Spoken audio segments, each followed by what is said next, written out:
Okay, good afternoon. I'm here again. I can see many people are still drinking coffee. Okay, we can get started. Although I'm releasing often speeches on behalf of the European plastic converters because I'm collaborating with the Eupc for I don't tell the number, but many years.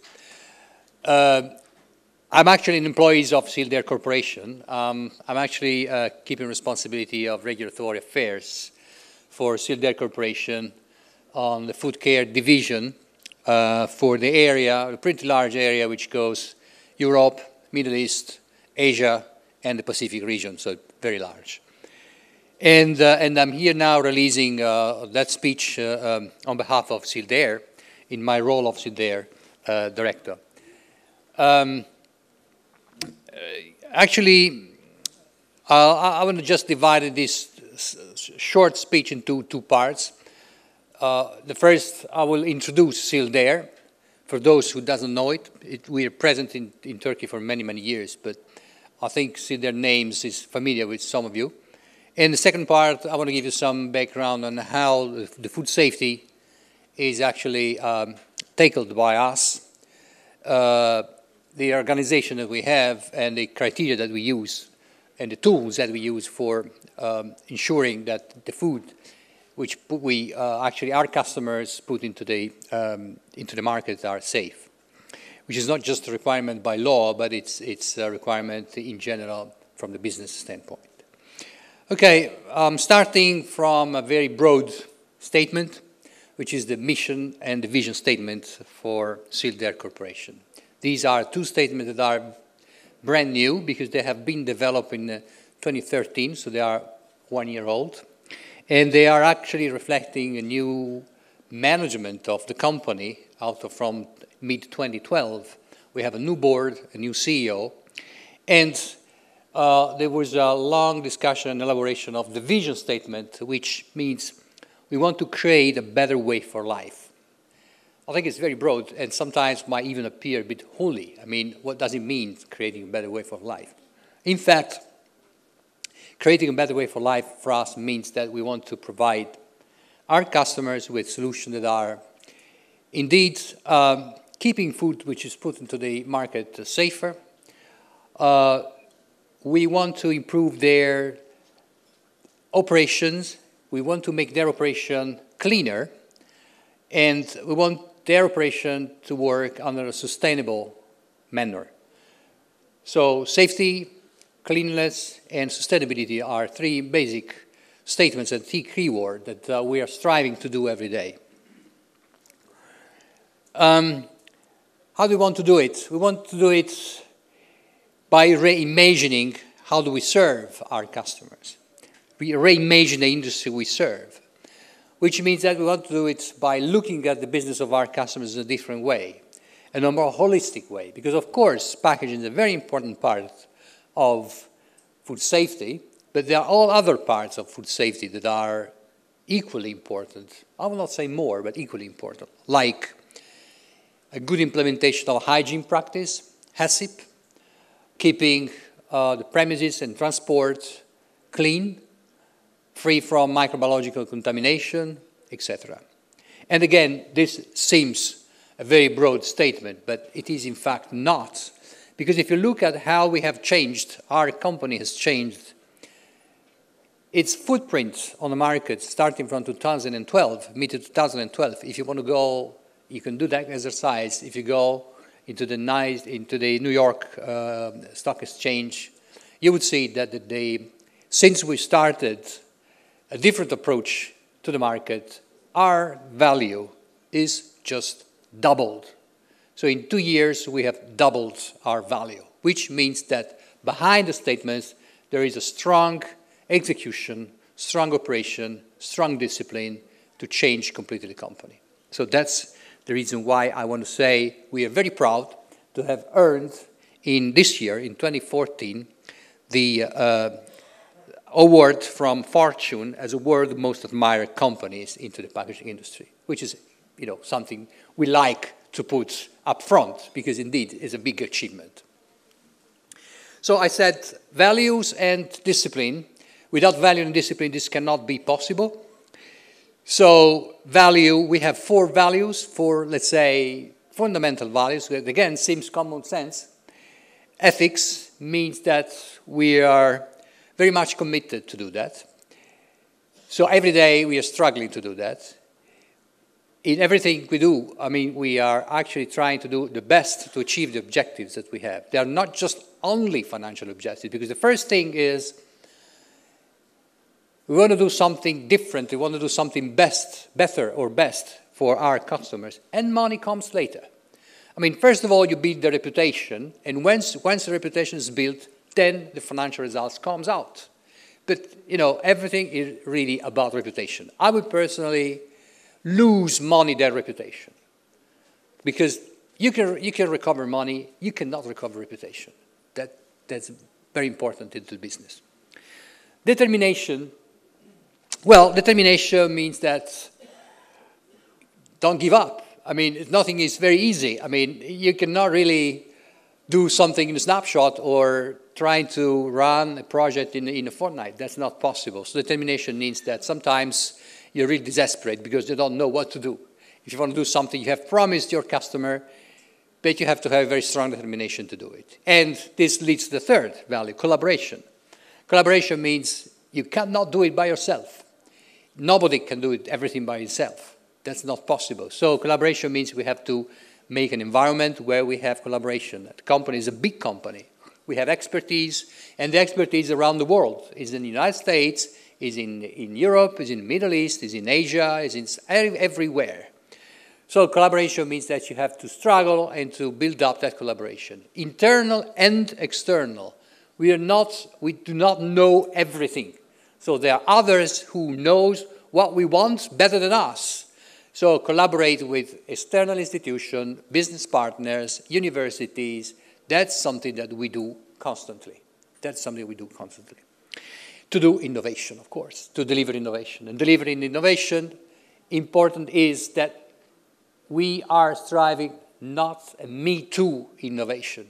That needs to be an innovation which brings value to the customer, which makes the customer happy, not just, you know, satisfied, but very happy. So innovation means something very new. And we have many examples, and the financial results actually gives us reason so far. Keep fingers crossed. Okay, the company is a big company, it's a multinational company. We are present in more than 60 countries directly, and we are distributing in 170 plus countries, 25,000 people, so a big community, very diverse. So people from Africa to Russia to Asia, etc. And in some area of the world, like in the United States, in North America, we are present for more than 50 years, but even in Europe and in Turkey as well, we are present for more than 40 years. So we have a very long tradition, a very long, say, collaboration and insight with our customers. What we do? Well, let's go to the core. I mean, our company is divided into 3 divisions. The division is called Food Care, Diversity Care. The name Diversity comes from the acquisition we did in the end of 2011 of Diversity, company called Diversity, and the Product Care. I'm working in the Food Care division. So Food Care divisions represent about half of the revenues of the whole company. So 55%, 3.8 billion out of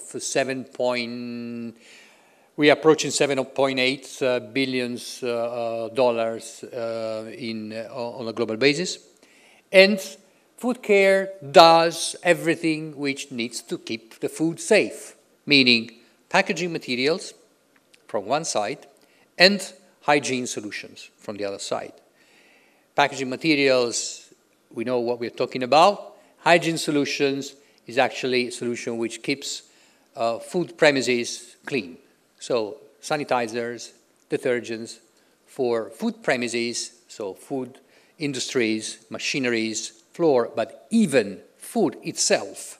Food treatment is also in our portfolio. We have quite a big let's say, facilities on engineering, so plant design, and equipment. Equipment means machines for food treatment, food packaging, cleaning of, of machines, everything. So equipment and systems are, again, at the core. And everything which has to do with resource management. Resource management means we want to do it better, in a more sustainable way by saving materials, by lightweighting, less energy, less water, less waste. Less waste in terms of materials, so increasing and maximizing the yield of our operations, but on the other side, less food waste, okay? Less food waste. Food waste is going to be one of the biggest problems. Somebody spoken about food waste this morning, I can't remember who, but food waste is very, very important because a huge part of the food which is produced never reached the tables of the people, and there are people in many areas of the world who actually, are starving. So it's a very important ethical engagement to save food, to avoid food waste. Well, diversity care, product care, I don't talk about them not because I don't like, because they are colleagues, of course, but because they are just a little bit outside from this discussion. In food care, we have 4 main drivers. So everything we do, every project is actually baked up by 4 drivers. One is food safety. You can obviously understand the reason. Packaging is food safety. Sanitizers are food safety. Operational efficiency, savings, less waste, less energy. Shelf life extension. Shelf life extension means barrier, means cleaner environment, because you can improve the shelf life by just avoiding food contamination, right? That's easy. I mean, of course, you have barrier, you have system which might be pasteurized or even packaged in aseptic atmosphere, so you can improve the shelf life of the food. That's fine. But if the food is contaminated, then you get a problem. So the food must be clean. And brand building. Brand building means we want to do it in a very creative way. So we want to build the brand of our customers. We want the customers to be differentiated into the marketplace. We don't want to do what everybody else can do. We don't want to do it. There's somebody else who can actually do probably better than us.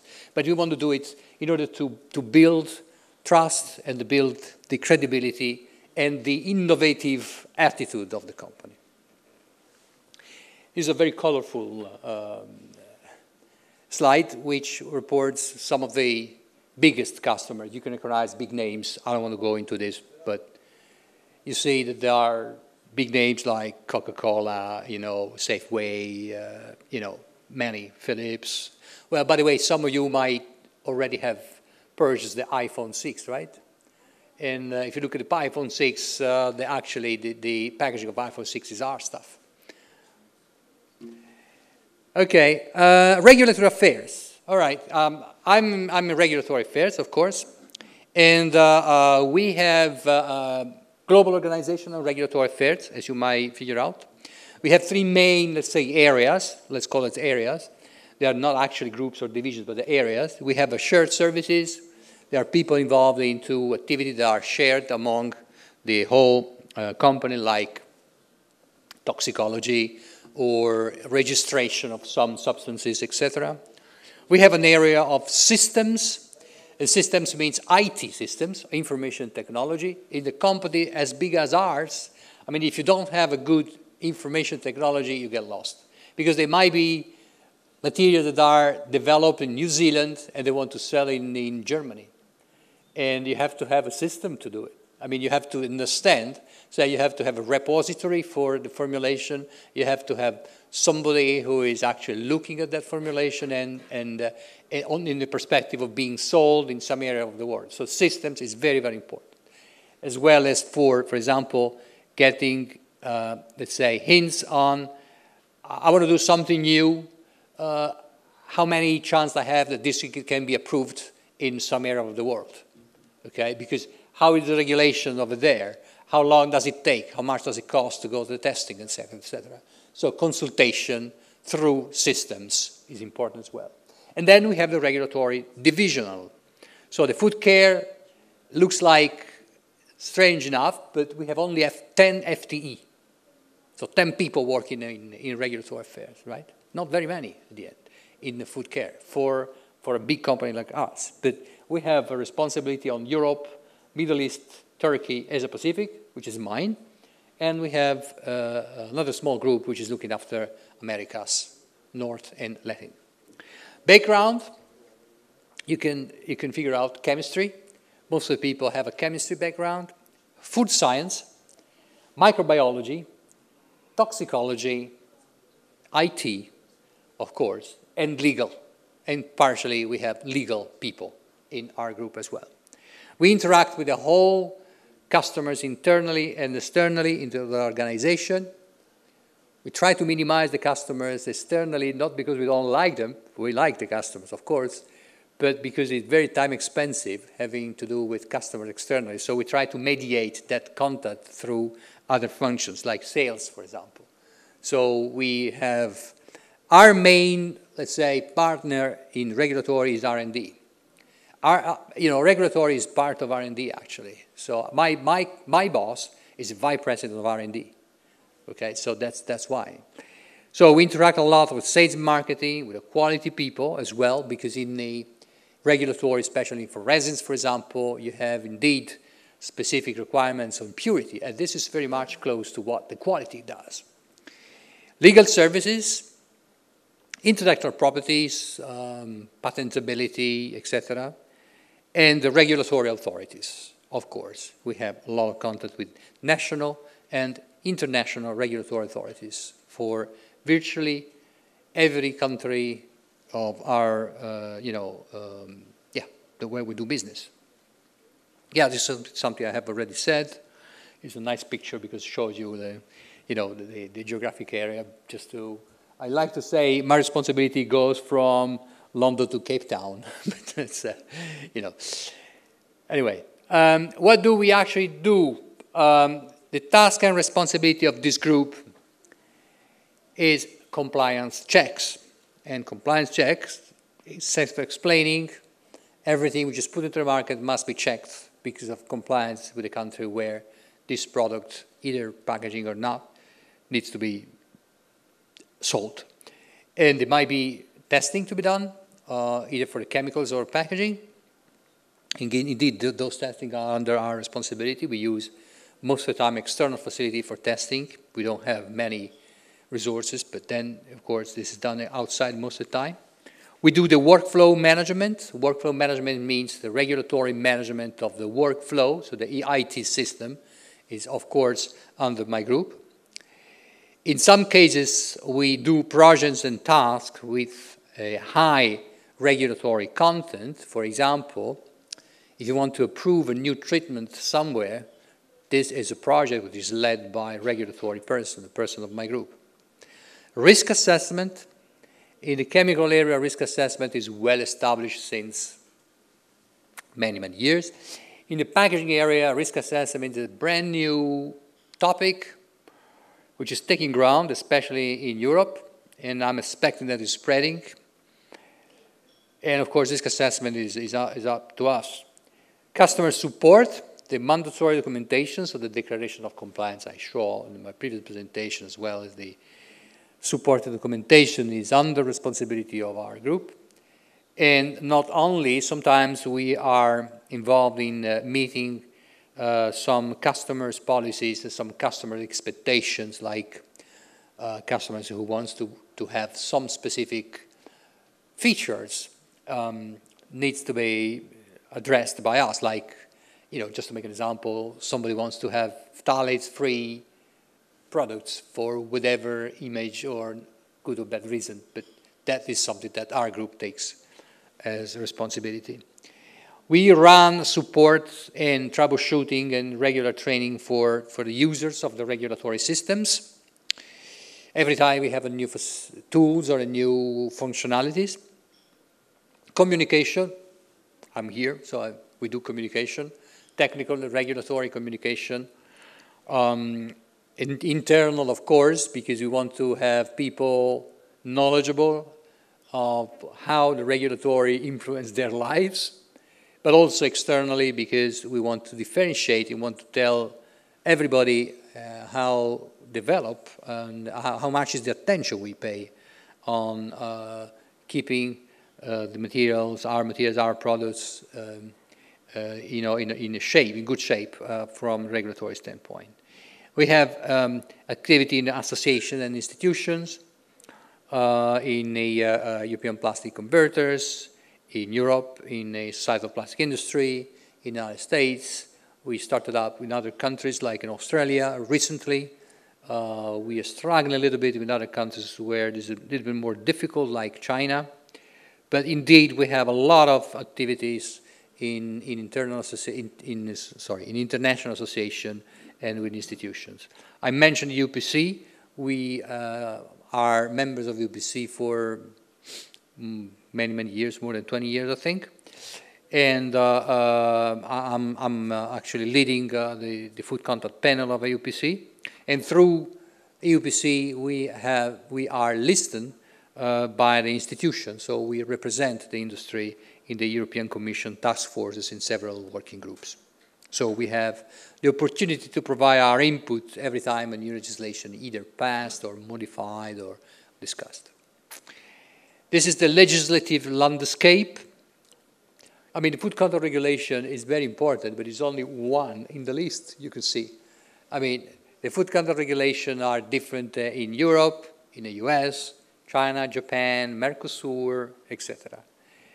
And this is something which affects our products, definitely.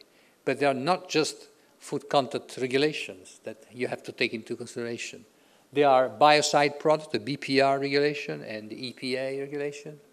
This is not just for the sanitizer, but also because increasingly there is an overlap between the usage of antimicrobial materials, antimicrobial substances into packaging.